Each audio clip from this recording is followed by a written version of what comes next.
Gold, trusted gold buyers. మీరు తాకట్టు పెట్టిన బంగారాన్ని విడిపించి ఈ రోజు ఉన్న మార్కెట్ ధరకు కొనబడను. అదే ఒక రోజు షూటింగ్ ఉంటే మనకి హ్యాపీ ఉంటుంది కదా. ఆ రోజు ఎన్ని కష్టాలు పండగ ఉంటుందండి. పండగ ఇంత పండగ ఉంటుంది తెలుసా అండి. మంచి క్వశ్చన్ అడిగారు. ఎందుకు చెప్తున్నా అంటే ఈ విషయము నేనే ఓన్కి ఒక వీడియో పెడదాం అనుకున్నా రీల్ లాగా. రీసెంట్గా రాజాసాబ్ రిలీజ్ అయింది ప్రభాస్ గారు.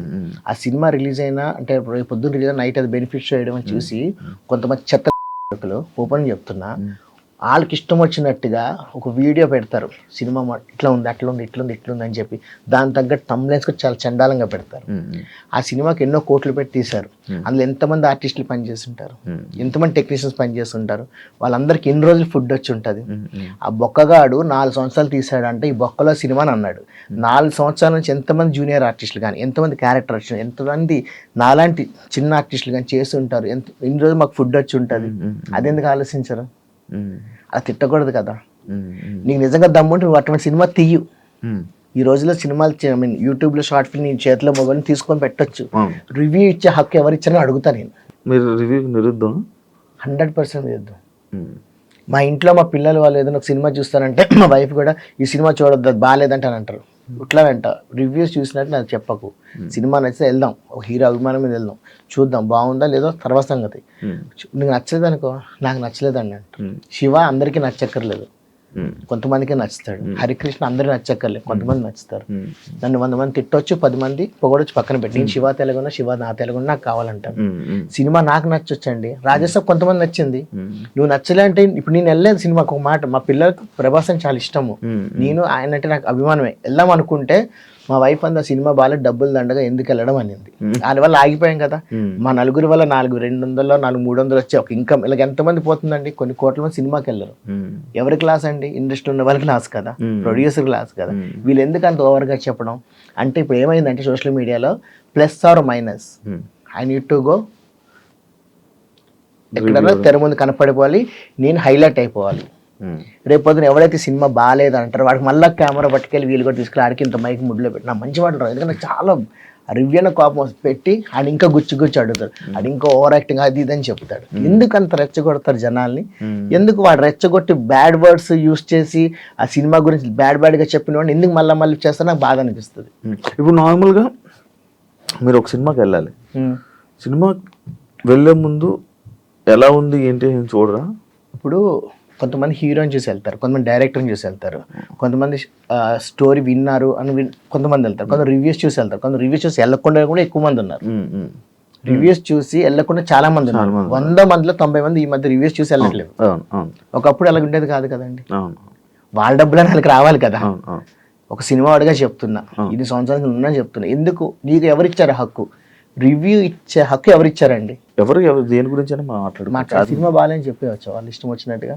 ఇంకా వాడి ఒపీనియన్ని పబ్లిక్లో పెడుతున్నారు అంతే. కానీ బేసిక్గా అలా పెట్టకూడదు. అలా అంటే ఎవరంటే సినిమా ఇండస్ట్రీలో ఉండే వాళ్ళకి తెలుస్తుంది ఆ వాల్యూస్. ఇది మనం ఇంత కష్టపడి చేసాం, మనం ఇది చేసాం కాబట్టి ఆ కష్టం అంతా సినిమా చేసే వాళ్ళకి తెలుస్తుంది, అందులో ఉన్న వాళ్ళకి తెలుస్తుంది. రివ్యూ ఇచ్చే వాళ్ళకి తెలియదు కదా. ఒక్క సెకండ్లో చెప్తాడు. ఇంకో విషయం చెప్పరా మీకు, ఆ రివ్యూ ఇచ్చిన ఎదవ కూడా పూర్తిగా సినిమా చూడు, బయటికి ఏం మాట్లాడాలి ఇదే టెన్షన్లో ఉంటాడు. సినిమా పెట్టాడు మైండ్, బయటికి ఏం మాట్లాడాలి, ఎవరికి ఎలా చెప్పాలి, ఎలా హైలైట్ అవ్వాలి అని. ఇంకో దరిద్రము, ఇంకొక అరాచకం ఏంటంటే అట్లా చెప్పిన ఎదవల్లో కొన్ని ఎదవలకి మళ్ళీ సినిమాలో అవకాశాలు ఇస్తారు. అవునా కదా? అదే అర్థం కాదు. అంటే ఆడికి అవకాశం రివ్యూ చెప్పడం మానేస్తాడు ఆయన, లేకపోతే ఆయన ప్రోత్సహిస్తున్నాడు ఆయన? చెప్పండి. అవునా కదా? ఇలా అందులో చెప్పిన వాళ్ళు కొంతమంది వేసి అవకాశాలు ఇస్తారు, వాళ్ళకి కొంతమందికి హైలైట్ చేస్తారు, అవి చేస్తారు. అందుకే జనాలు కూడా ఒక దీనిలో ఉంటారు. ఇప్పుడు కొన్ని షోస్లో కూడా చూస్తున్నా, వాటిలో కూడా ఎవరైతే పచ్చి బూతులు మాట్లాడతారో వాళ్ళనే పిలిచి అవకాశం ఇస్తారు, ఎవరైతే అక్రమ సంబంధాలు పెట్టిన వాళ్ళని పిలిచి అవకాశాలు ఇస్తారు. అంటే ఇంకెందుకని? ఇంకెవరు లేరా అండి? ఆర్టిస్టులు లేరా? లేకపోతే మనుషులు లేరా? మంచి మనుషులు లేరా? సేవా కార్యక్రమాలు చేసేవాళ్ళు లేరా? లేకపోతే మంచి సోషల్ మీడియా మంచి చెప్పేవాళ్ళు లేరా? వాళ్ళని హైలైట్ చేయరు. బాధ అంటే ఫస్ట్ టైం ఈ ఇంటర్వ్యూలో నేను చెప్తున్నాను. ఇప్పుడు దాకా నేను అంత, ఎందుకంటే నేను కాంట్రవర్సీకి వెళ్ళేవాడిని కాదు. నాకు ఎందుకు నా బతుకే నాకు సరిగ్గా లేదు, నా వెనకే నాకు సరిగ్గా లేదు. కానీ కొన్ని చూస్తే అంత బాధ అనిపిస్తుంది. నేను ఒక్కడనే కూర్చొని నాకు పిచ్చి అంటే స్పైక్ అయిపోయినట్టు అయిపోతుంటాను. అంత ఘోరంగా ఉంటుంది. మొన్న ఒక ఆవిడ ఎన్నో సంవత్సరాలు కష్టపడి ఇబ్బంది ఓఆర్ఎస్ ని బంద్ చేపించింది. దాని గురించి ఎక్కడ న్యూస్ లో వచ్చిందండి? ఎవరో చిన్న పోస్ట్ పెడుతున్నారు తప్ప ఒక్క యూట్యూబ్ లో కానీ ఎక్కడన్నా ఆవిడ ఇంత మంచి పని చేసిందని చెప్పారా? చెప్పరు. నేను చెప్దామంటే దాని గురించి నాకు వివరం తెలియదు, నాకు అంత చదువు రాదు. నేను ఒక 20-30 సార్లు చదివితే నేను మైండ్లో ఎక్కించుకోగలుగుతాను. అట్లా ఆవిడ అంత చేసిన అటువంటి వాళ్ళని తీయరు. ఏవో చిన్న చిన్న విషయాల్లో వాటిలో ఈ వల్గారిటీ వాళ్ళని పట్టుకొని చేస్తుంటారు. మీకు టీవీ షోస్ ఇవి ఉంటాయి. ఒకానొక టైంలో లేడీ గెటప్లు కానివ్వండి, లేడీ గెటప్లు నాకు తెలిసినంత వరకు ఇప్పుడు సినిమాల్లో చాలా తక్కువ చేశారు. సినిమాలు తక్కువ అంటే కాదు, నేను సినిమాలు ఎక్కువే చేసి చెప్పాలంటే. ఎన్ని చేశారు? నేను మాస్టర్ మూవీ, పెళ్ళైన కొత్తలో చిన్న చిన్నవి జూనియర్ ఆర్టిస్ట్, మిర్చి, ఒక మ్యారేజ్ సీన్లో ఉంటా జూనియర్ ఆర్టిస్ట్గా. ఇంకా చాలా ఉన్నాయి. అంటే చిన్న చిన్న సినిమాలు, అంటే పెద్ద పెద్ద సినిమా చిన్న చిన్న క్యారెక్టర్లు నావి. Junior artist junior first characters కోసం తిరిగేవాడిని. నేను ఉండేది గౌతమ్ నగర్, ఫతే నగర్. అక్కడ నుంచి శారది స్టూడియో నడుచుకుంటూ వచ్చేవాడిని క్యారెక్టర్స్ కోసం అని. ఆ జూనియర్ ఏజెంట్ ఇది పట్టి ఏదో ఒకటి జూనియర్ ఏంటి సీన్ తెలియదు నాకు. ఏ బండేసా బండి ఎక్కిపోవడము, సాయంత్రం 100-150 ఇచ్చేటోళ్ళు పట్టుకొని వెళ్ళిపోవడము, లేదంటే కొంతమంది ఇచ్చేవాళ్ళు కాదు, అలా చేసుకునేవాడిని. అలా చేస్తుంటే ఇంకా నేరాలు ఘోరాలు, బలగం రూపం అన్నారు కదా, ఆవిడ ఫస్ట్ వచ్చినప్పుడు నా బండి మీద కూర్చొని ఒక లవ్ మ్యారేజ్ చేపిస్తాం అన్నమాట చిన్న బచ్చని. అది ఇంకా డాన్స్ 2001 డాన్స్ ప్రోగ్రామ్స్ లో, ఆ డాన్స్ ప్రోగ్రామ్ కూడా అప్పుడే నా ఒక కరెక్ట్ నా ఎంట్రీ. డాన్సరా? అప్పుడు డాన్సర్ ఏం కాదు, డాన్స్ నేర్చుకునేవాడు ఒక దగ్గర ఫతేనగర్ లో సతీష్ రాజ్ మాస్టర్ అని ఉన్నారు. ఆయన దగ్గర మా తమ్ముడు నేను డాన్స్ నేర్చుకునేవాళ్ళు. మేము వర్క్ చేసుకొని సాటర్డే సండే సరదాగా వెళ్ళి డాన్స్ నేర్చుకునేవాళ్ళు. నేర్చుకున్నప్పుడు మా ఇంటి దగ్గర వినాయకుడిని పెట్టుకొని మేము రికార్డింగ్ డాన్స్ చేస్తున్నాము అంటే చందాలు వస్తాయని అందరు చందాలు ఇచ్చారు. అయితే మా డాన్సర్లో ఒక అమ్మాయిలు 2-3 అమ్మాయిలు ఉండేవాళ్ళు. అమ్మాయి ఇట్లా డాన్స్ చేద్దాం సరదాగా, నాకు చేద్దాం అన్నారు. కరెక్ట్ స్టేజ్ వేసి డాన్స్ చేసే టైంలో అమ్మాయిలు వాళ్ళ మదర్స్ వచ్చి రోడ్ల మీద డాన్స్ చేయడానికి ఎలా కనిపిస్తున్నాను మా పిల్లలని పట్టుకెళ్ళిపోయారు. అయ్యో ఎట్లా కొన్ని పాటలు అనుకున్నాం కదా ఎట్లా అని చెప్పి నాకు ఐడియా వచ్చి, మాకు అక్క ఉంటే ఆమె లేడీ డ్రెస్ వేసుకొని ఒక బ్లాక్ షర్ట్ కట్ చేసి విగ్లా సెట్ చేసుకొని చేసాం. అది బాగా వచ్చింది. నేను అమ్మాయిలా కొంచెం చేసాను చేయడం హైలైట్ అయింది. ఆ జనాల్లో ఒక ఈటీవీ కెమెరామెన్ చూశారు. చూసి బాబు నీ పేరు ఏంటంటే ఇట్లా హరికృష్ణ అంటే, ఓకే ఇట్లా ఈటీవీ వాళ్ళు ఆడిషన్ స్టార్ట్ అవుతున్నాయి, శారదృష్ణ వస్తా అంటే ఎక్కడ సార్ అదంటే అమీర్పేట దగ్గర అంటే వస్తానని మా మమ్మీ వాళ్ళు చెప్పుకుంటే వెళ్ళి చూస్తే సెలెక్ట్ అయ్యా. వాళ్ళు ఏంటి డిఫరెంట్గా చేయండి అంటే మా డ్యాన్స్ ట్రూప్లో తెలిసిన అల్లు రామలింగలాగా వేసేవారు. సో ఆయన త్రూ వెళ్తే వాళ్ళు నచ్చినారు, ఏదో బాగుంది కదా అని తీసుకున్నారు.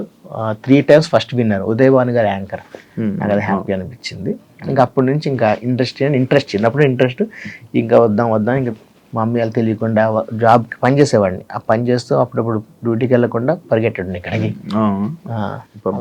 ఇండస్ట్రీ పిచ్చితోనే ఇది బాగా ఇప్పటికే పిచ్చే ఉంది కదా. ఉంది ఇప్పటికన్నా మంచి ఒక కమెడియన్గా చూడంగానే అబ్బా అన్నట్టు అనిపించాలని కోరిక. అందుకే అన్ని కష్టాలు ఉన్నాయి, ఇన్ని బాధలు ఇండస్ట్రీ వల్ల. చాలా మంది నాతో వచ్చిన వాళ్ళు, నాతో జర్నీ చేసిన వాళ్ళు ఈ మధ్య జబర్దస్త్లో చూస్తున్నాం కదా, అన్ని రోజులు ఓపిక ఎవరు ఉండరు ఇండస్ట్రీలో. చూడండి ఎవ్వరు కూడా పూర్తి రోజులు ఉండరు, దాని మీద ఉన్న వాళ్ళకే ఉంటుంది. నాకు ఒక ఆశ ఏంటంటే ఎప్పటికైనా కల్లమ్మ తల్లి తన హక్కును చేర్చుకుంటుంది కదా అని ఒక ఆశ. చాలా మంది మధ్యలో వెళ్ళిపోతారు. కొంతమంది ఎవరు ఊర్లో అంటారు, నువ్వు చూడండి తెల్లగొన్న ఎర్రగొన్న మహేష్ బాబు వచ్చేస్తారు బస్ ఎక్కి పాపం. ఇక్కడికి వచ్చి 2-3 నెలలు చూస్తారు, తర్వాత అర్థమైంది వద్దురా బాబు అని వెళ్ళిపోతారు. ఉండలేరండి, ఓపిక ఉండాలి. నన్ను ఎంతమంది అంటారంటే నీకు ఎంత ఓపిక, 2 సంవత్సరాల నుంచి ఉన్నావు, ఇప్పటికీ నీకు ఎటువంటి పొగరు లేకుండా ఎటువంటి ఇది లేకుండా అలానే ఉంటా అంటారు. ఉంటాం, ఒక రోజు అంటే వస్తుందని ఒక అంటే. కానీ లేడీ గెటప్లకి నార్మల్గా ఒకప్పుడు వాల్యూ ఇచ్చేవాళ్ళు కాదు కదా. సూపర్ వాల్యూ ఇచ్చేవారండి. లేడీ గెటప్స్కి ఎంత వాల్యూ ఇచ్చేవారు, మా కష్టాన్ని గుర్తించేవారు. ఎవరు? డైరెక్టర్స్ కానీ.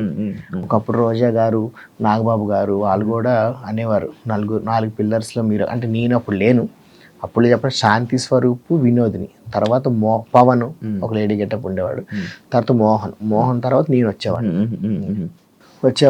అంటే అనేవారు. లేడీ గెటప్స్ మంచి వాల్యూ. లేడీ గెటప్ ఒకసారి అనుకోకుండా వేస్తారు లేడీ గెటప్. అన్ని జబర్దస్త్ తిరుగుతా ఉంటే ఇక్కడ లేడీ గెటప్స్ తప్ప అవకాశాలు లేవు అన్నారు. సార్ నేను ఒకప్పుడు లేడీ గెటప్ వేసానంటే అలాగైతే కాదు, నువ్వు గెటప్ వేసి చూపి అని అడిగారు. అప్పుడు నితిన్ భరత్ అని డైరెక్టర్స్ ఉండే, నిజంగా వాళ్ళు దేవుళ్ళు. వాళ్ళు వర్క్ అంటే వర్క్ మాట, ఎటువంటి ఎక్స్ట్రాలు ఉండవు, వర్క్నే చూస్తారు. నువ్వు కోటీశ్వరుడువా, రోడ్డు మీద నుంచి వచ్చావా, అవన్నీ సంబంధం లేదు. నీ దగ్గర టాలెంట్ ఉందా ఇస్తాము, లేదా లేదు. వాళ్ళు అవకాశం కోసం 3 సంవత్సరాలు తిరిగా జబర్దస్త్ కోసం, ఇసుకొచ్చేసి మానేసి కొన్ని రోజులు అప్పుడు రచ్చరావు అనేటోడు ఏరా వచ్చేటోడు ఎందుకు మానేసి, అప్పుడు రచ్చరావు గారు టీమ్ లీడర్ అనమాట. ఎందుకు రావడం మన తిరిగి తెచ్చి రాకొచ్చాం, రావాలి రా వస్తాను ఉంటే వస్తుంది అని. సరే అని మళ్ళీ స్టార్ట్ చేశా. సరే ఇట్లా అయినా అవకాశం ఏం సార్ బతిమలాడితే అప్పుడు అసలు లేడీ గెటప్ వేసి చూద్దామని వేశారు. ఓకే చేసుకో అన్నారు. అలా అలా అలా సెట్ అయ్యి నడిపించేసారు. అంటే లేడీ గెటప్లు మీ దగ్గర ఉన్న వాళ్ళందరినీ లైక్ ఇలా తేడా అని లేకపోతే అంటారు. అది మీరు అందుకే లేడీ గెటప్ వేస్తున్నారు, మీ ఫీలింగ్స్ని అక్కడ లేడీ గెటప్ వేస్తున్నారు తప్ప ఇదేం గెటప్ కావాలని అని చెప్పి. ఎక్కడికి వెళ్ళినా అదే వస్తుంది శివ, మీకు తెలియదు ఏముంది. ఎక్కడికి వెళ్ళినా అదే మాట అంటారు. తేడా ఎవరు ఉన్నారండి? అక్కడ ఎవరు లేరు. కొంతమంది ఫీలింగ్స్ ఉన్న వాళ్ళు చేంజ్ అయ్యారు, వాళ్ళ లైఫ్ వాళ్ళు లీడ్ చేసుకుంటున్నారు. కానీ మ్యాక్స్ లేడీ గెటప్లు అందరూ అలానే చేంజ్ అయిపోయారు కదా. అలానే ముగ్గురు శివ, చిన్న సాయి, పెద్ద సాయి అంటే ప్రియాంక సింగ్, తన్మయ్, ఇంకెవరు ఇవ్వలేదా అంతే. కాకపోతే ఈ వినోద్ని కానివ్వండి, శాంతి సరే కానీ వీళ్ళు ముందు నుంచి జబర్దస్త్ స్టార్టింగ్ నుంచి లేడీ గెటప్స్ ఉండడం వల్ల వాళ్ళు అవే ఇంకా రెగ్యులర్గా ఉండే. 2-3 టీములు వచ్చేసి రెగ్యులర్ చేసుకోవడం వాళ్ళు అదే దీంట్లో ఇప్పుడు అదే ఫేమ్లు ఉన్నారు కాబట్టి జనాలు అనుకుంటారు. కానీ ఎవరేంటి వినోద్కి మ్యారేజ్ అయింది, పిల్లలు ఉన్నారు. మోహన్ మ్యారేజ్ అయింది, పిల్లలు ఉన్నారు. మీకు మ్యారేజ్ అయింది? నాకు అందరికన్నా ముందు లేడీ గారు నాకే ఫస్ట్ అయింది. ఫస్ట్ కొమరం ఉన్నాడు. అలాగే వాళ్ళ ఫీలింగ్ అంత అనుకుంటున్నారు. కానీ ఇప్పుడు అది కాదు, నార్మల్గా ఆ గెటప్లో ఉండి మనం అలా యాక్ట్ చేస్తున్నప్పుడు కొంచెం కొంచెం మారిపోవాలి, ఇలా ఉండిపోవాలనే ఫీలింగ్ స్టార్ట్ అవుతాయి అంటారు బ్రో. నేను నార్మల్గా కొంతమందిని అంటే నేను కొంతమంది అదే లైక్ చెప్తా ఉంటారు కదా, చూస్తుంటే అదే దాంట్లో దూరిపోతారు. లైక్ ఎలా అంటే భరతనాట్యం నేర్చుకునే వాళ్ళకి కొంచెం ఆవుబావ లేడీస్ శివశంకర్ మాస్టర్ గారు లాగా ఇలా వస్తాయి, లేకపోతే ఈ గెటప్లు వేస్తే కొంచెం అలాంటి ఫీలింగ్ అలాంటి అందులోకి వెళ్ళిపోతాం అని ఇలాంటివి నేను చాలా దగ్గర విన్నా. లైక్ అందువల్లనే వాళ్ళందరూ మారిపోవడం లేకపోతే ఇవన్నీ లేదండి. యాక్చువల్ ఏంటంటే మీరు అన్న దాంట్లో ఈ క్లాసికల్ డాన్సెస్లో ఆ ఆహ్వాలు అలాగే ఉంటాయి. శివశంకర్ మాస్టర్ గారు నాకు కొంతమంది భరతనాట్యం మాస్టర్లు తెలుసు, వాళ్ళు మ్యారేజే లీడ్ చేస్తుంటారు, పిల్లలు ఉంటే అంత కానీ వాళ్ళు కూర్చున్నప్పుడు కూడా ఇలా కూర్చునే వాళ్ళు. అంటే చిన్నప్పుడు ఆ డాన్స్లో ఉండి ఉండి ఉండి ఉండి అలవాట్లన్నీ కూడా ఆహ్వాలు ఉంటాయి. కానీ వాళ్ళు అలాగైతే ఏం కాదు. నేను చూస్తున్నప్పుడు మేము ఆ ఫీల్డ్లో ఉన్నాం, కంప్లీట్ లేడీ గెటప్. కొంతమంది ఉన్నారు వాళ్ళు ఏంటంటే లేడీ గెటప్ వేసుకున్నా అంటే బైక్ షోస్లో వాటి చూసాం, ఇంట్లో నైట్ వేసుకుని ఉంటుంటారు. వాళ్ళు ఆ దీనిలో ఉంటారు, వాళ్ళు అంటే ఆ ఫీల్డ్లో ఉంటారు, నేను లేడీ అన్నట్టుగా ఉంటారు. బాగా ఎవరు వాళ్ళు ఇది. కానీ మన దాంట్లో మా దాంట్లో చూసినట్టయితే ఇప్పుడు వినోద్ కానీ వాళ్ళు చెప్పినట్టు ఇందాక ఎవరు వాళ్ళ లైఫ్ మంచి లీడ్ చేసుకుంటున్నారు, అటువంటి ఏం లేవు.